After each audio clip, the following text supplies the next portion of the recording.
হে hello everyone, আজকে আমি চলে এসেছি আর একটা নতুন মিনি ব্লগ নিয়ে।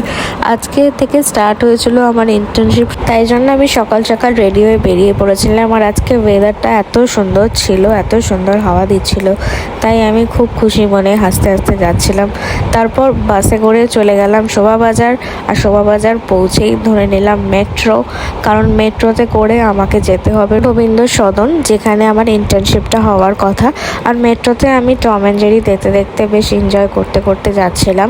এবার আমি মেট্রো থেকে নেমে হাঁটতে শুরু করেছি, কারণ মেট্রো থেকে নেমে কিছুটা হেঁটেই ছিল লা ম্যাটেরিয়ার, যেখানে আমার ইন্টার্নশিপটা হওয়ার কথা। আর বাইরের ওয়েদারটা এত সুন্দর ছিল যে আমি খালি ভিডিও ক্যাপচার করেই যাচ্ছিলাম।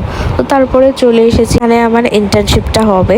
আর এসেই আমি ফার্স্টে আগে জায়গাটা একটু ঘুরে ঘুরে দেখছিলাম, কারণ জায়গাটা বেশ সুন্দর ছিল।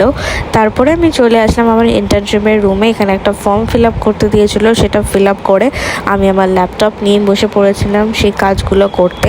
তারপর অনেকক্ষণ ধরে ইন্টার্নশিপ চললো, আর ইন্টার্নশিপ শেষ হয়ে যাওয়ার পর আমি বাইরে বেরিয়ে দেখি আকাশটা বেশ কালো করে এসেছে। তো আমি ভাবছিলাম যে হয়তো বৃষ্টি হবে, তাই তাড়াতাড়ি আমি মেট্রো ধরতে চলে গেলাম বাড়ি যাওয়ার জন্য।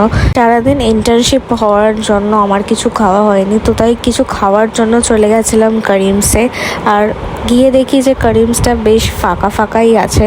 তো মেনু কার্ডটা দেখে অর্ডার দিলাম বিরিয়ানি খেয়ে সারাদিন পর একটু শরীরটা আমার ঠিক লাগছিল। তো খুব ভালো করে বিরিয়ানিটা এনজয় করার পরে অটো করে আমি চলে গেলাম বাড়ির দিকে।